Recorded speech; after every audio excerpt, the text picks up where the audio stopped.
What is up, everybody? The History Guy here, and I am excited to dive into a first look game today. This game just came out today, June 1st, on Steam. It's $11.99. It's a nice deal for a brand new strategy game that just came out called Generals and Rulers. It's one that kind of strips down all the micromanaging of a country and takes you to the basics, which are basically the combat and kind of that stuff. So that's what we're going to take a look at today. I have not played this game. I literally just installed it, just booted it up. And so we're going to play through the tutorial and get a little sense of what Generals and Rulers has to offer. And then if it seems really popular and seems like something you guys want to see more of, I will do a full playthrough. It does have a multiplayer option available.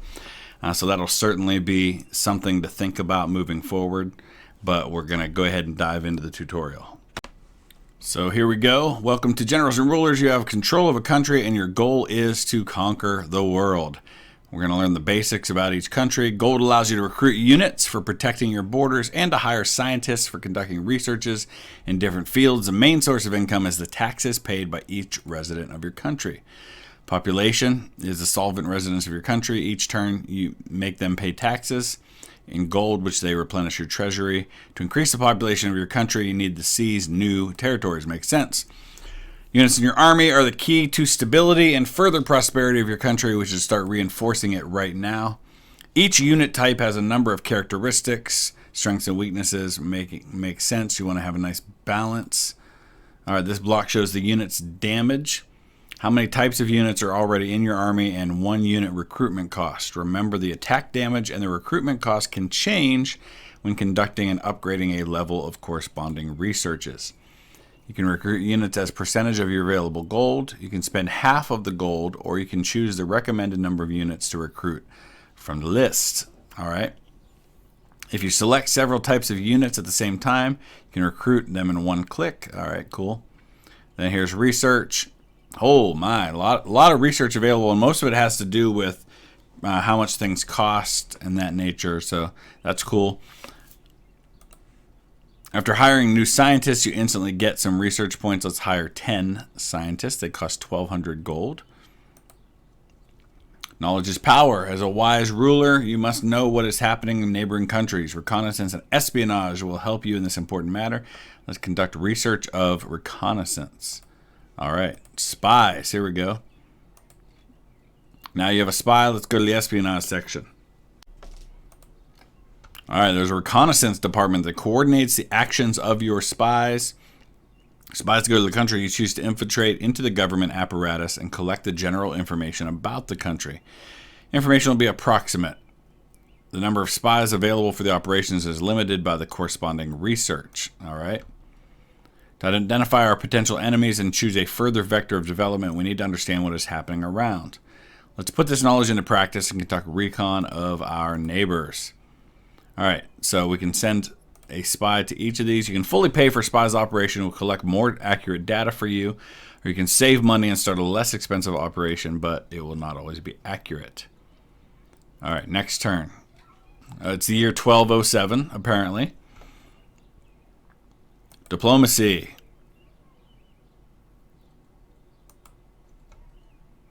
All right. We can see we have a rather weak neighbor whose territory can be easy prey for our army. Apparently that's France. By declaring war, you'll spend gold every turn. It can also cause disapproval from other countries and worsen relationships with them. We have no time to lose. Let's send our army to the border of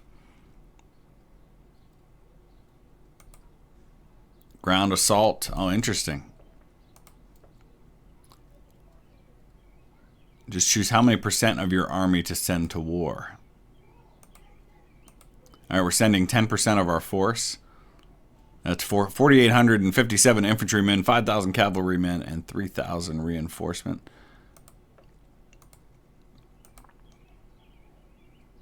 All right, here we go. Oh, so that's the tutorial. That's it. All right, so let's dive into the game, I guess, and just check it out.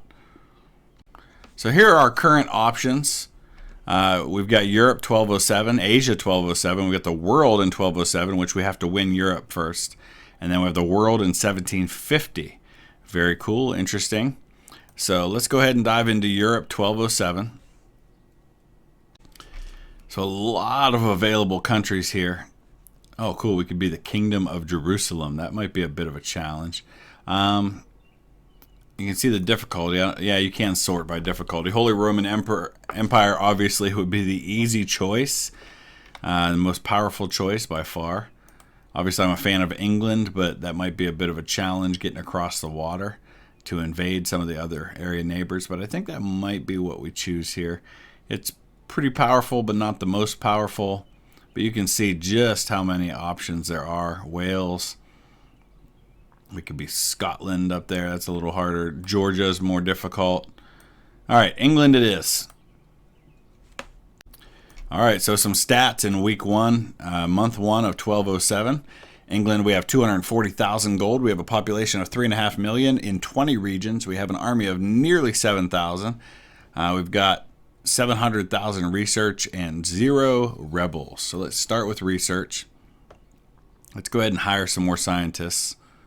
How much is that going to cost? 100 new scientists sounds good.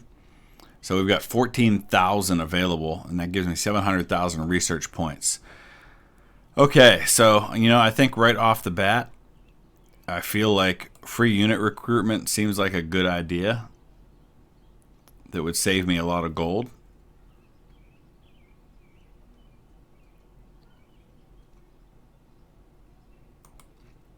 Oh, so we can actually do multiple research here and spend down those points. That's cool. So it gets up to a certain level. Let's upgrade our infantrymen a little bit. Let's go up to about 5% there. Unit cost, let's reduce that. That feels like that's a good idea. Research cost, I should have done that first. Tax, that feels like I might want to do that. Oh, you can do 5 levels at a time right there. That's cool. Maybe that's the way to go. Recruiting trebuchets. Let's make that a little cheaper. Some of these looks like we don't have quite yet. Seaborne assault's going to come in handy down the road, but I'm not going to worry about that quite yet. That'll come in handy at some point later. Let's get those infantrymen and cavalrymen ranked up. Yeah, let's definitely raise the tax effectiveness. And you know what? A little more free unit recruitment doesn't hurt anybody. I'm not going to spend all my research points for now. I think we'll chill on that for the time being. We're definitely going to need to look at diplomacy. Let's see who we're kind of getting along well with. We're at peace with Portugal. Let's see what the options are here. We've got war, truce, peace, union, which obviously we're not going to do, but that might not be a bad idea for somebody like Scotland, perhaps. Wonder if that's even an option there. Yeah, we're just going to do it the old-fashioned way. We're going to go after Wales first, though, I think. So let's do a little recon on Wales.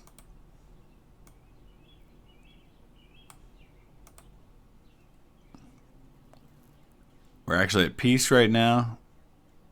You can see a lot of information here. You can see their population, how many regions they have, their number of units, and like where they rank in terms of their army size. They're 18th. That's actually surprising that they're that high. Their dominant religion, which is Catholicism, if other religions exist there, and they don't.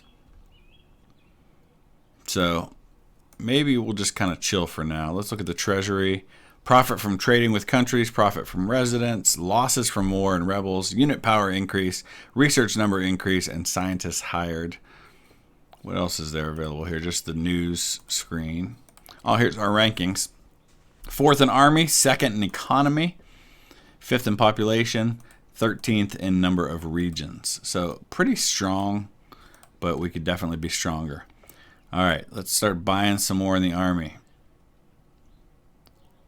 It's a pretty significant increase in my army size.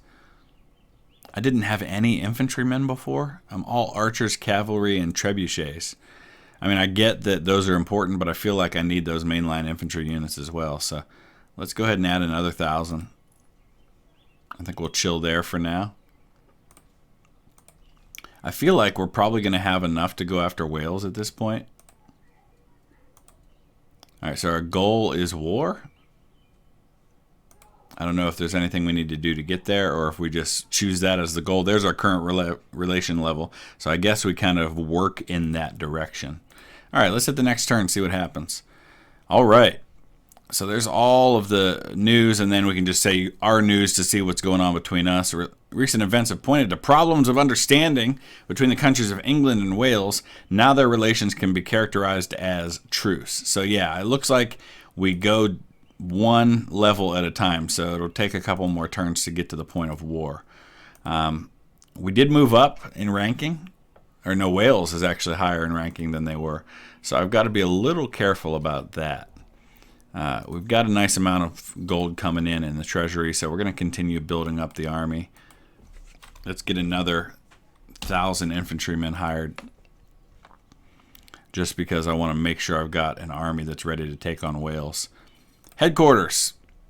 All right, so here just kind of shows the war situation. We can raid various countries. Here's Wales right here. Yeah, I guess we could send a raid now, huh? All right, let's send a raid. No, I don't want to send a ground assault. I want to just send a raid. Oh, I need cavalry. Okay.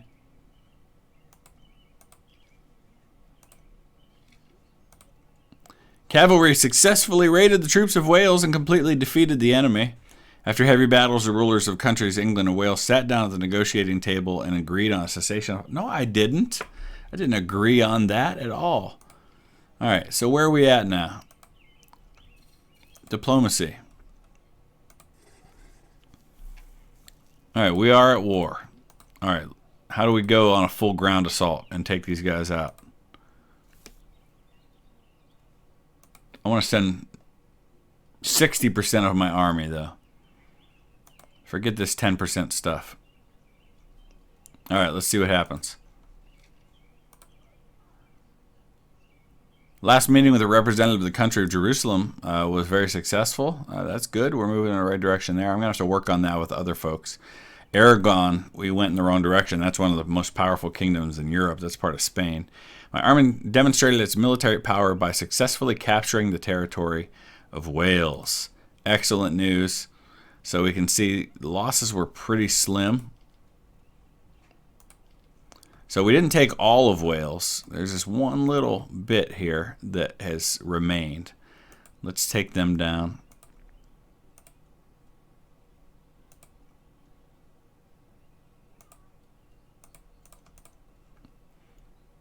All right.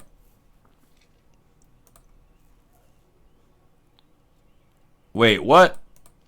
France just took some of our territory. Oh, they're probably taking... I didn't even pay attention to see if I had any of the territory down here. I know in the 1200s, England did own parts of France. So while we were kind of keeping our back turned dealing with Wales, France was being a jerk. So we're going to have to deal with that.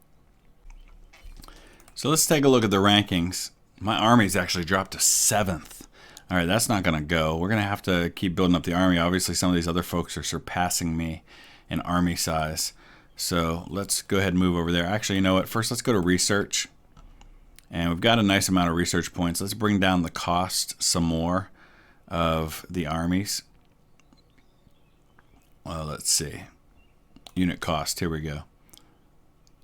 Let's go ahead and spend a bunch on that so my army's a little less expensive. And then we go, what are we bringing in every... All right, we're bringing in about 220,000 every month, or every turn. So let's go ahead and see what we need to build up. We're going to eventually need ships, but I don't think I'm there yet. Oh, I've got a ton of gold. Obviously, we need to buy up a nice size army here.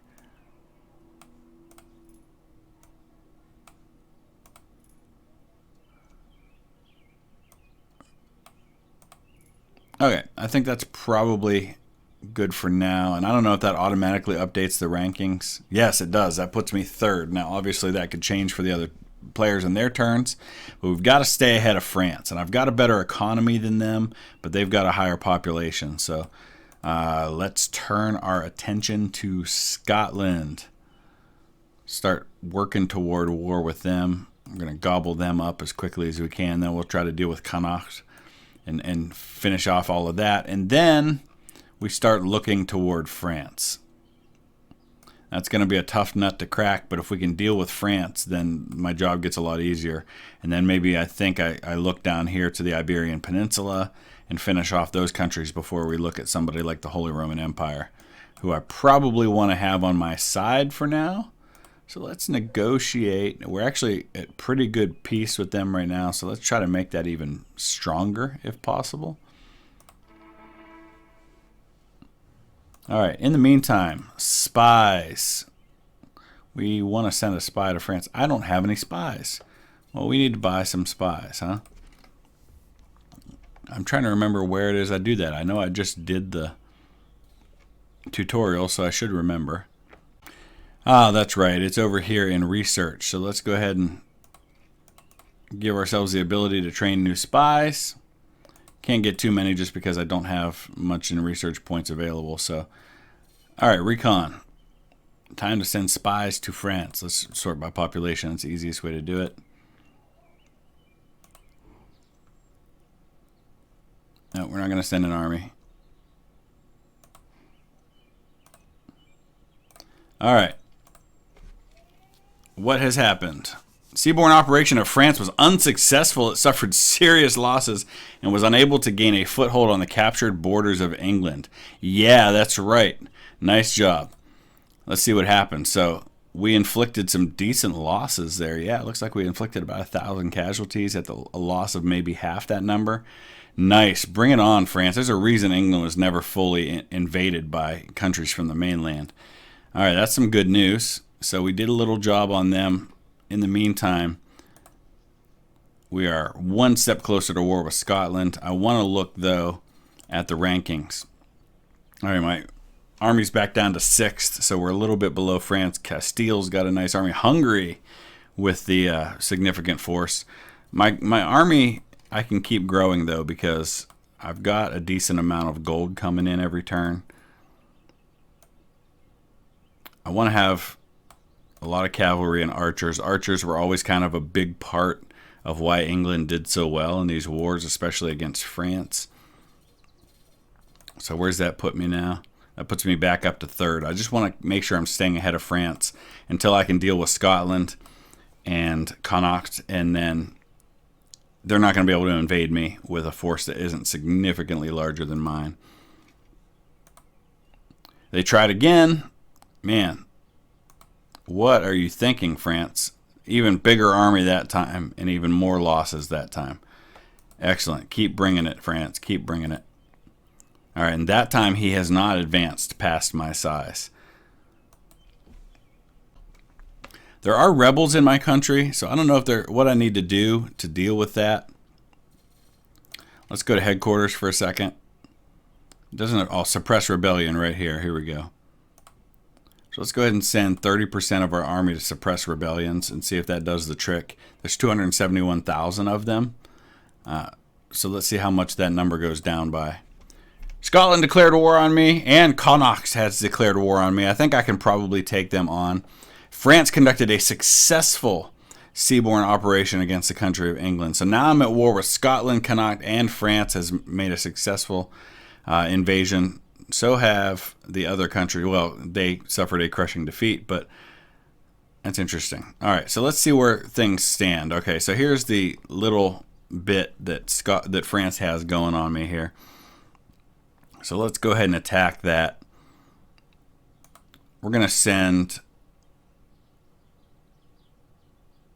45% of our army to go deal with that territory in France. We're going to send, I guess this is of what's left. Okay. I don't know. 60% of what's left after Scotland. And then everybody else, 90%, we're going to go after Connacht. In the meantime, let's make this army bigger.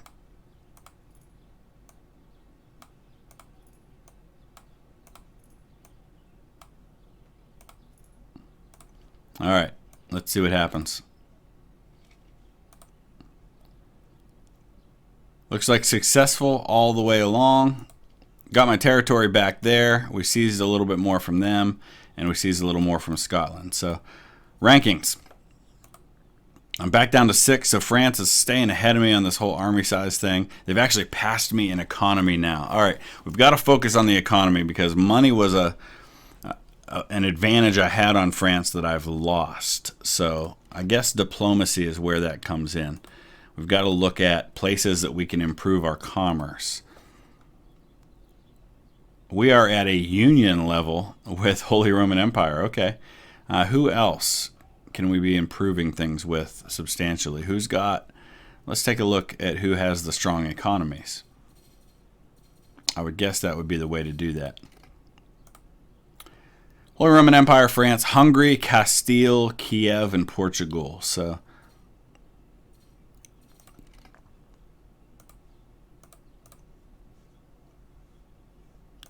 Kiev. Let's improve things with Kiev. Let's improve things with Castile. How about Poland? Let's improve with Poland as well. Actually, we want to go as far as we can up this way.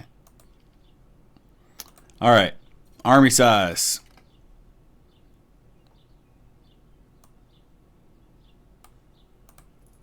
Where's that put me? Still keeps me 6th. All right, let's go ahead and invade. We got to finish these guys off.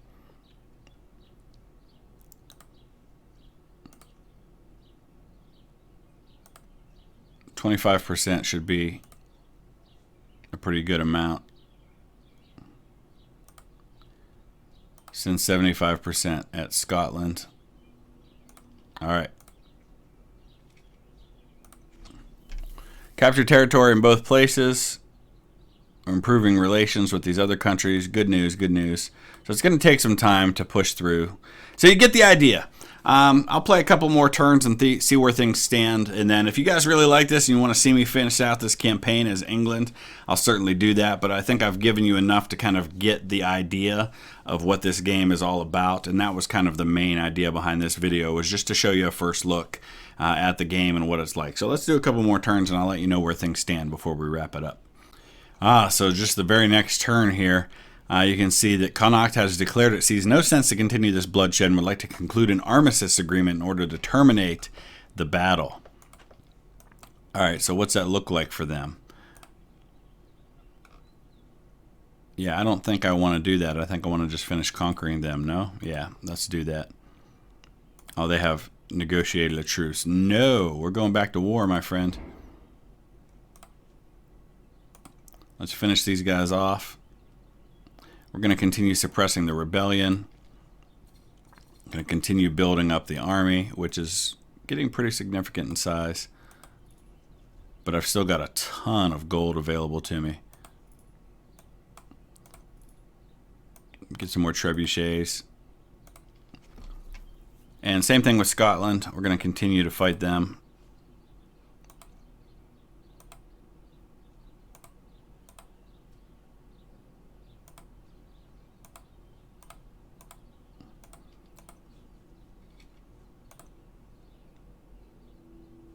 No, I don't want to have a cessation of hostilities with them. All right, we got one more territory in Connacht. We've still got 4 more to deal with in Scotland. Let's look at the rankings real quick. Army's still sitting at 6, which still puts me under France. I have kept the 2nd rated economy, so I did move back in front of France. I also passed them in population. No, I didn't pass them in population. I'm sitting 4th, though, so I have moved up in population, and I'm 8th in regions now. So let's go ahead and gobble those 2 up and see where things stand. All right, I gobbled up all of Scotland except for the islands that I can't really get to until I build a navy. But there you have it. I've also got 613,000 rebels now that I have to deal with out of a population of 5.2 million tax-paying residents. So you can see now my army's still sitting at 6. My economy's still 2nd. My population has moved up to 3rd now. And we've pretty much consolidated power there. You can see France is going after the Kingdom of Castile. And we can zoom out and kind of see what's happening in the rest of Europe. Now, of course, the goal is to conquer all of Europe. Once you do that, you unlock the world maps, as especially the World 1750 map, which I'm very excited to dive into. So there you have it. There's kind of a first look at the game, and I would love to know your thoughts. Use the comment section below. I will put a link in the description that will take you to the page where you can get this game for $11.99. I like it. I think it's going to be a lot of fun. It's a nice kind of welcome change from the heavily detailed minutia of some games that you have to play, just to kind of do something that's a little more like Risk. And especially the fact that it's got a multiplayer component to it is very intriguing to me. So I'm looking forward to that one. That might be a nice fun game for us to play together sometime. So thanks for watching. Please hit that thumbs up, give me some comments, and we will see you again soon.